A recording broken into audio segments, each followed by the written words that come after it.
Selamat pagi untuk kita semua. Salam sejahtera. Salam. Assalamualaikum warahmatullahi wabarakatuh. Om Santi Santi Om. Nama budaya. Sampai salam kebajikan. Salam sehat. Sehat selalu. Puji Tuhan, pada kesempatan pagi hari ini saya akan berjumpa dengan Bapak Mama sekalian.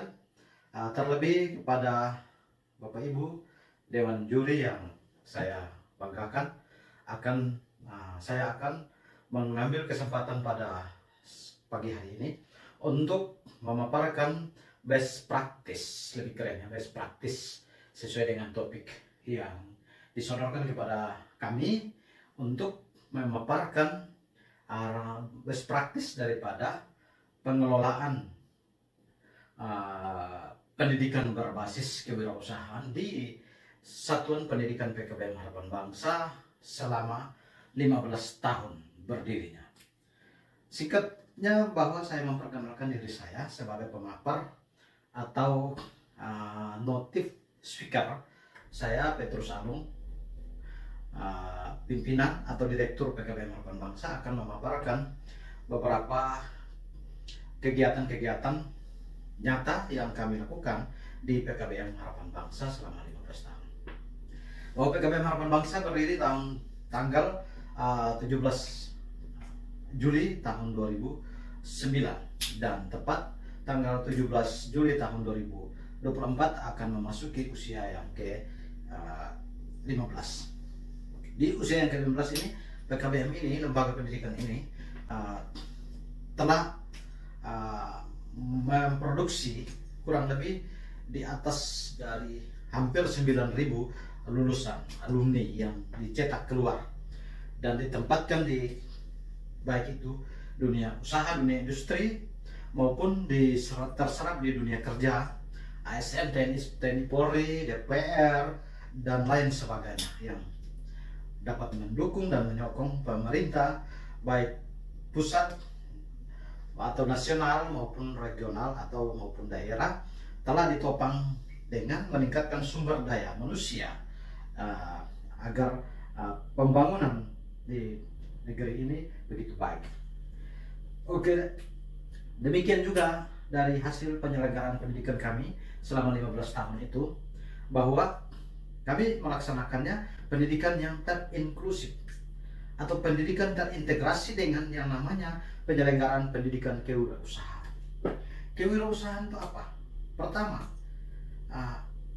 pendekatan pendidikan kewirausahaan terintegrasi dengan pendidikan akademik. Itu dengan maksud adalah bahwa membentuk karakter peserta didik sejak dini, agar ketika peserta didik itu tumbuh dan kembang secara akademik maupun secara keterampilan, dapat memahami pada satu titik tertentu dan mereka akan menjadi orang dewasa yang berwirausaha, dan ketika mereka tamat mereka bisa menciptakan lapangan kerja, ataukah mereka bisa mendirikan unit-unit usaha sendiri seperti dalam tampilan slide berikut ini.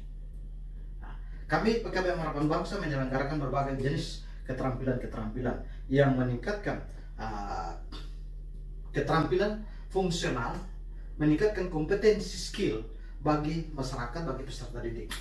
Antara lain di tahun 2012 sampai dengan 2017 kami laksanakan pendidikan keterampilan atau pendidikan wirausaha yang namanya PKH, Pendidikan Kecakapan Hidup Pemberdayaan Perempuan berbasis kewirausahaan. 2012 pembuatan anggun ikan, menjahit, dan beberapa kegiatan-kegiatan lain yang berhubungan dengan pembentukan karakter kedewasaan berwirausaha. Itu sampai tahun 2017. Di situ kami stop karena pengajuan proposalnya belum diterima.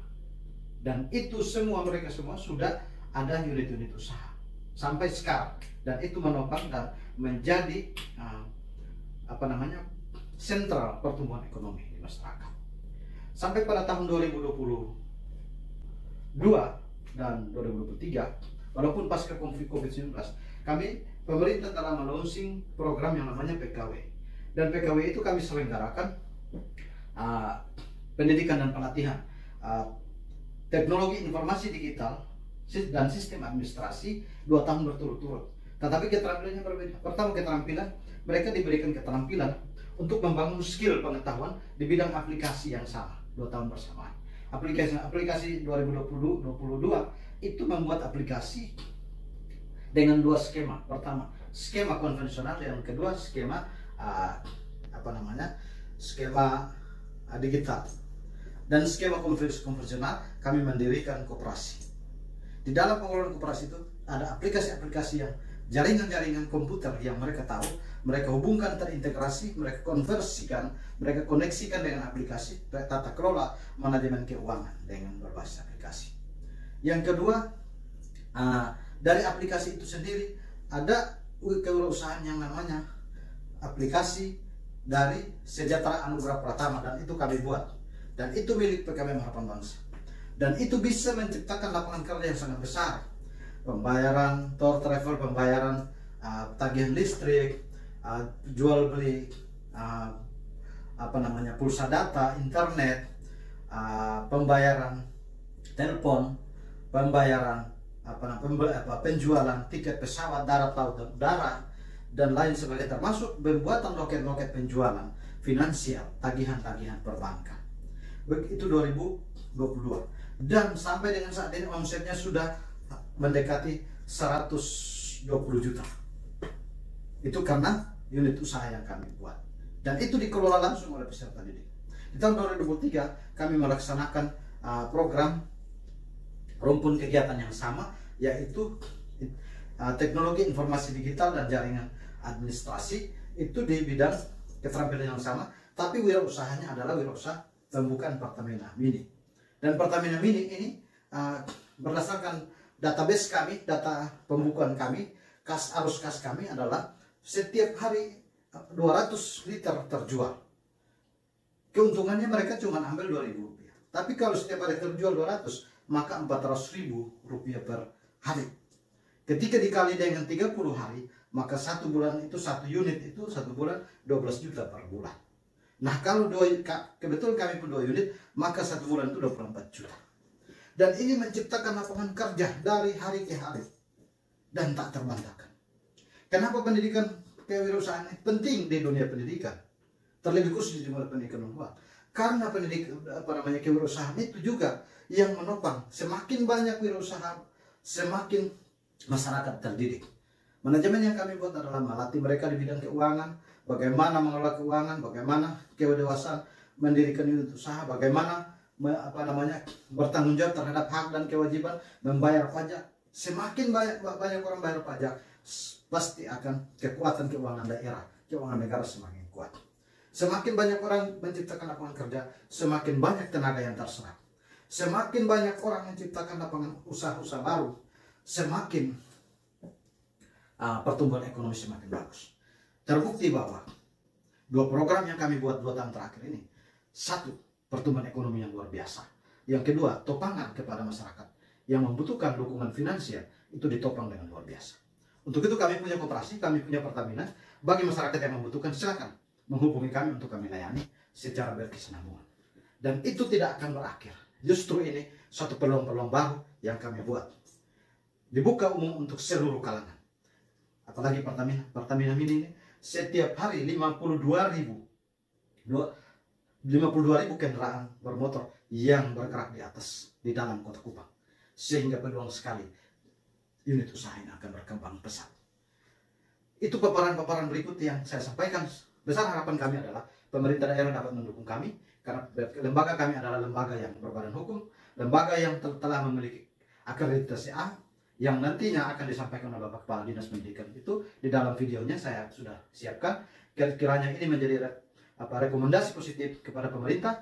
Percayakan kepada kami dan dukung kami sehingga lebih banyak kami melaksanakan program pendidikan kewirausahaan, baik pemanfaatan keuangan pemerintah pusat, terlebih pemanfaatan keuangan daerah juga tersuplai untuk kami bisa melatih mendidik lebih banyak masyarakat agar di kota kita ini banyak orang berusaha dan pertumbuhan ekonomi, penekanan angka pengangguran, penekanan angka kemiskinan semakin baik, dan negara kita atau daerah kita menjadi daerah yang makmur, sejahtera, dan mandiri. Terima kasih, Tuhan memberkati kita semua.